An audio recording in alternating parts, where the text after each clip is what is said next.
Again, Blake Griffin's fate may depend on how far the team gets in the playoffs. He's one of the Clippers' several stars that's eligible to walk this summer in free agency. It's being reported that Griffin has expressed interest in staying in Los Angeles, meaning possibly re-signing with the Clippers or looking to join the Lakers. Griffin has also reportedly expressed interest in joining the Celtics. Should we pump the brakes or should Griffin stay in LA? Well, there's two teams in LA.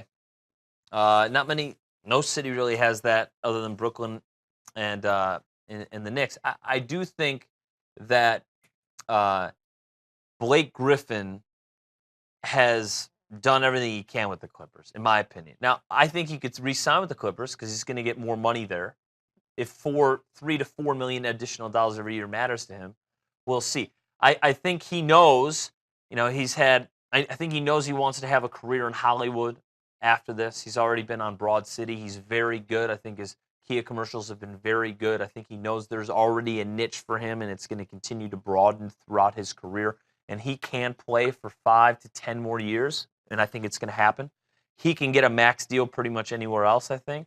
But the Clippers actually will have more cap space of any team that's going to make the playoffs going into July 1st.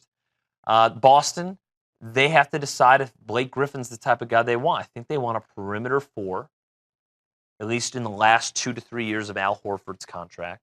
They have the money. Even if they don't get Gordon Hayward, I wouldn't splurge on Blake Griffin. So the Lakers would make sense, but then they have Julius Randle. So how do you fit all those guys? Can one of them play center? No.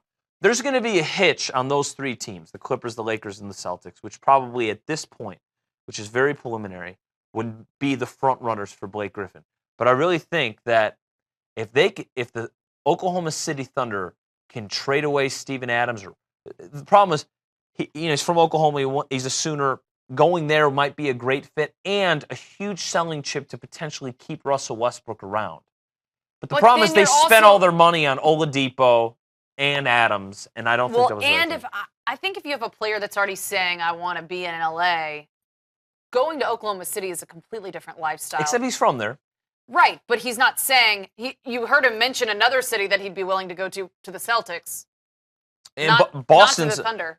Well, no, I would say Boston's far closer to OKC in terms of the swagger of a city. I mean, it's really LA and New York, and everybody, including Miami, is in a different stratosphere. Right, and that's my point, is I'm saying he's not mentioning that he's willing to go to OKC, even though he's from there. Well, but he wants to live a lot of LA. this is speculatory. I do think at the end of it all, it's going to be the story of, does he stay with the Clippers or does he go elsewhere? Yep. And then if he doesn't stay with the Clippers, does he stay in LA or does he go elsewhere? It's kind of those two phases.